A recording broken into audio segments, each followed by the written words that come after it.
বাংলাদেশ সম্পর্কে যা প্রচারণা করা হচ্ছে এইটা যে অতিরঞ্জিত এবং তাতেও যে কেউ বুঝতে পারে পরিবর্তনটাকে তারা গ্রহণ করতে পারছেন না। বাংলাদেশে যা ঘটছে না সেটা প্রচার হচ্ছে। আমার মনে হয় যে পুরো বিষয়টা তো ভারতের দিক থেকে একটা তাদের 5ই আগস্ট পরবর্তী যে পরিবর্তন বলেন সেইটাকে এখন পর্যন্ত গ্রহণ করতে না পারার সমস্যা।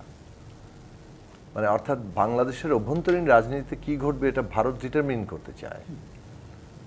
বাংলাদেশের মানুষ ভোট না দিয়ে ওনাদের স্বার্থে ক্ষমতায় একটা দল একটা সরকারকে রাখবে, কারণ এটা ভারত চায় এবং সেটা ভারতের জন্য ভালো। মানুষের ভোট থাকলো কি থাকলো না, বাংলাদেশের মানুষ বাংলাদেশের বিষয়ে সিদ্ধান্ত নিতে পারলো কি পারলো না, এগুলো খুব গুরুত্বপূর্ণ বিষয় নয়। এই অ্যাপ্রোচটাই কিন্তু কাজ করেছে। নাহলে আমাদের দেশের অভ্যন্তরীণ যে রাজনীতি, সেখানে একটা সরকার জবরদস্তি করে ক্ষমতায় ছিল, একটা ফ্যাসিস্ট শাসন চাপিয়ে দিয়েছিল, সেটার বিরুদ্ধে জনগণ লড়াই করে একটা অভ্যুত্থান ঘটিয়ে সেই সরকারকে উৎখাত করেছে। তো এটা তো এখন পর্যন্ত প্রত্যেকটা দেশেরই অভ্যন্তরীণ রাজনৈতিক পরিবর্তনের একটা আন্তর্জাতিক প্রভাব থাকে, কিন্তু এটা তো প্রাইমারিলি একটা আমাদের অভ্যন্তরীণ রাজনৈতিক পরিবর্তন। তো সেই পরিবর্তনটাকে তারা গ্রহণ করতে পারছেন না এবং সেটা তার নানান রকম প্রকাশ আছে। সেটা অফিশিয়ালি তারা না বললেও কিছুটা অফিশিয়ালিও বলেছেন, অফিশিয়ালি স্টেটমেন্টও দিয়েছেন তারা নানা ইস্যুতে, আবার আনঅফিশিয়াল নানান রকম অ্যাপ্রোচে বোঝা যাচ্ছে। এখন সমস্যাটা তো তাদের দিক থেকে তৈরি হচ্ছে প্রধানত।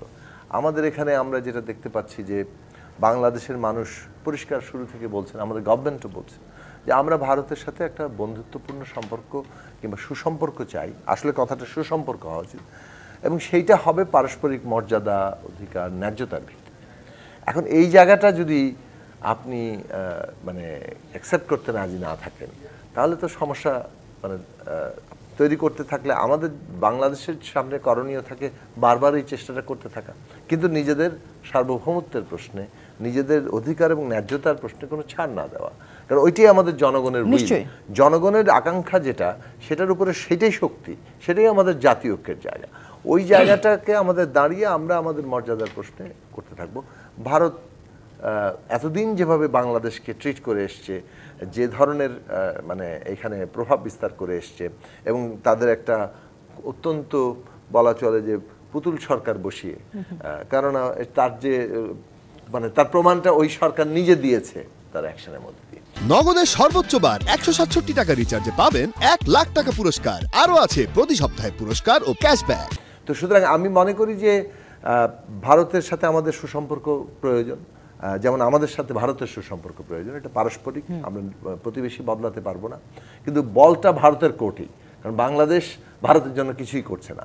এবং বাংলাদেশ সম্পর্কে যা প্রচারণা করা হচ্ছে এইটা যে অতিরঞ্জিত এবং তাতেও যে কেউ বুঝতে পারেন, কিন্তু মূল উদ্দেশ্য কিন্তু হচ্ছে এই ধরনের প্রচার করে পশ্চিমা দেশে মানে বাংলাদেশ সম্পর্কে, বাংলাদেশের এই অভ্যুত্থান সম্পর্কে, মানে জনগণের আকাঙ্ক্ষা, একটা অন্তর্বর্তী সরকার, তাদের সম্পর্কে যতভাবে একটা মানে পুরোপুরি ভুল ধারণা কিংবা নেতিবাচক ধারণা তৈরি করা যায়, এবং সেইটা যদি করা সম্ভব হয়, তখন এক ধরনের তাদের জন্য রিলেটিভ অপেক্ষাকৃত কিংবা আপেক্ষিক এখানে সুবিধাজনক পরিস্থিতির সৃষ্টি হবে। সেইটা তাদের উদ্দেশ্য এবং সেটাই তারা করছেন। আর এই ক্ষেত্রে বাংলাদেশেরও জায়গাটা ভাবা যায় যে যত রকম মিসইনফরমেশন, ডিসইনফরমেশন তৈরি হচ্ছে, সেটা আমরা কিভাবে মোকাবেলা করব। কারণ বাংলাদেশে যা ঘটছে না সেটা প্রচার হচ্ছে। দেখা যাচ্ছে যে কি বলে, ওই বর্ধমানের কোন এক মন্দিরের চিত্র দিয়ে সেখানে দিচ্ছে, তাদের রিপাবলিক টিভি আছে, সেখানে নানা কিছু হচ্ছে এবং এগুলো এক ধরনের টেলিভিশন যুদ্ধের মতো, টেলিভিশন যুদ্ধ নেমেছে এরকম না। বিষয়টা হচ্ছে যে ধরুন ইউটিউবে তো কিংবা সোশ্যাল মিডিয়াতে একটা হচ্ছেই, কিন্তু যেগুলোকে আমরা ন্যাশনাল টেলিভিশন হিসেবে দেখি, সেই সমস্ত টেলিভিশনেও একেবারে টোটাল ফেক নিউজ, টোটাল একটা ফেক বক্তব্য প্রচার করা হচ্ছে।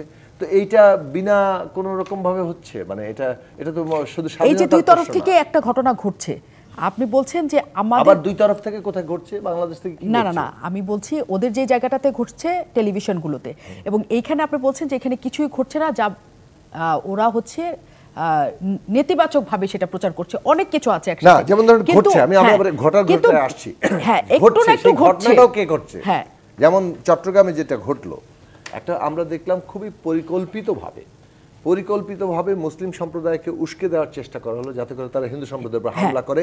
ওই ছবিগুলো ডোনাল্ড ট্রাম্পের উপরে ছবির উপরে হামলার যেমন ছবি ওনারা লিঙ্কে পাঠিয়ে দিতেন, এই ছবিগুলো লিঙ্কে পাঠানো হতো এবং সেটা নানান রকম চেষ্টা হচ্ছে এবং সেই চেষ্টাগুলো যতই জনগণ মানে প্রত্যাখ্যান করছে তারপরেও দেখা যাচ্ছে সংগঠিতভাবে এই ধরনের চেষ্টা করা হচ্ছে।